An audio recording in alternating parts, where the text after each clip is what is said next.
You ever just stop right in the middle of a laugh and think, why? Why is this funny? I mean, laughter is this universal thing we all do, but the actual machinery behind it, what makes our brains just decide to laugh, is kind of a mystery. All right, let's get into it and see if we can figure out what's really going on. I mean, that's the big question, right? We all know funny when we hear it, but trying to pin down what it actually is, that's tough. Is it a clever joke? A ridiculous situation? Somebody slipping on a banana peel? What's the secret sauce? Okay, listen to this one. My grandmother, she was a cancer. The irony is that she was killed by a giant crab. So why does that make us laugh? Well, your brain is already jumping ahead. You hear cancer, and you're thinking of the disease. But then, boom, the punchline completely flips it to this absurd image of a giant crab. That sudden twist is a huge clue about how humor actually works. For literally centuries, really smart people have been trying to reverse engineer jokes, and they pretty much landed on three main theories. You can think of them like three different keys that unlock the mystery of why we laugh. So the first key, and honestly the one most people agree on, is the incongruity theory. This is exactly what we just saw with that giant crab joke. See, our brains are basically prediction machines. They're always guessing what's coming next, and humor happens in that little gap between what we expect to happen and the weird, absurd thing that actually does. Right, this classic joke is a perfect example of incongruity. It works because it's playing on the two meanings of the word funny. Your brain is set up for one context, how something tastes, but the punchline smashes it into another one, funny ha-ha. It's that unexpected collision of ideas in a totally bizarre scene that just clicks. Okay, key number 2. This idea comes from thinkers like Sigmund Freud, and it's called the relief theory. The thinking here is that we all have this nervous energy bottled up inside: stress, forbidden thoughts, anxieties. Laughter is basically a psychological safety valve. It's this harmless explosion that lets all that pent-up pressure out. And this is exactly where dark humor fits in. When we joke about death or some other tragedy, it's not necessarily because we're being cruel. According to this theory, it's a coping mechanism. It's our way of staring our biggest fears right in the face and letting out some of that tension so it doesn't totally consume us. And the third key, which is also the oldest one, is the superiority theory. Now, this one's not as nice. It basically argues that we laugh at someone else's mistake or bad luck because it makes us feel better about ourselves. It's that feeling of sudden glory, that little jolt of relief that, hey, that wasn't me. Just think of any classic slapstick comedy. So, okay, we've got these three big theories. But what do they actually look like out in the world? To see that, we've got to go back, way, way back, to ancient Greece, where comedy as we know it really got its start. In ancient Greece, comedy went through this massive shift. First, you had what they call old comedy. Think big, wild, political ideas, like a play about women going on a sex strike to end a war. The goal was to poke fun at society and maybe even fix it.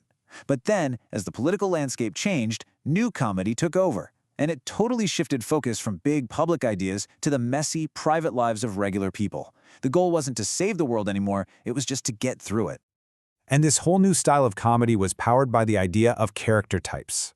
People started to notice and write about these recognizable personalities, like this one, the garrulous man, the guy who just will not stop talking. New comedy was built on these stock characters: the grumpy old dad, the clueless young lover, the clever servant. The humor wasn't in some grand political statement anymore. It was in watching these flawed, predictable people just bounce off each other. And that focus on character and situation, well, it pretty much set the stage for the next 2,000 years of comedy. Those ancient Greek forms evolved into what we see today. So what's in the modern playbook? Well, if you go to a comedy show today, you're probably going to see one of these three things. You've got stand-up, one person, one mic, usually telling jokes as themselves. Then there's improv, where a group makes up scenes and characters on the spot, a lot of times based on audience suggestions. And finally, you have sketch comedy, which is basically a short scripted play written to get as many laughs as possible. And of course, within all these forms, there are tons of different styles. One of the most interesting has to be dry humor, or deadpan. With deadpan, the entire joke is in the contrast. The words might be completely absurd, but the delivery is super serious, totally straight-faced. It's the gap between the wild content and the flat delivery that makes it so funny. It's all about clever wordplay, not big physical comedy. But here's the thing. Humor isn't just about getting a quick laugh. It can actually be one of the most powerful tools for making a really serious point. Sometimes, the most important messages are hidden inside a joke. Take a look at this. This is Marcel Duchamp's fountain from 1917. And yes, it is literally a urinal, flipped on its side and signed with a fake name. He tried to put it in an art exhibition, and it caused an absolute uproar that people are still arguing about today. So what is it? A work of genius or just a prank? To really get Fountain, you have to know what was going on at the time. It was the middle of World War I, and a group of artists called the Dadaists felt like the whole world had gone insane. They saw the war as a complete failure of logic and reason, so their art was a reaction to that. They created anti-art that was deliberately absurd and nonsensical to critique the very culture that led to the war. And that is the punchline. Fountain was a joke, for sure, but it was a joke with a dead serious point. By taking a cheap, mass-produced object and putting it on a pedestal like it was a Greek statue, Duchamp was using humor to ask a huge question. What is art, anyway? And more importantly, who gets to decide? Fast forward a few decades, and another group used a really similar tactic. This is from the Gorilla Girls. They're a group of anonymous female artists who wear gorilla masks in public to call out sexism in the art world, and their whole style is just dripping with this sweet, polite sarcasm to deliver a really sharp, biting message.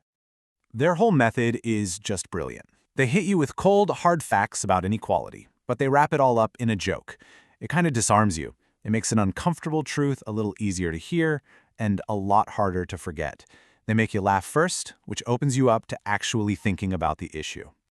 So all of this leads to a really, really tricky question. If humor is this powerful, are there any lines that just shouldn't be crossed? I mean, what about jokes that touch on real trauma and suffering?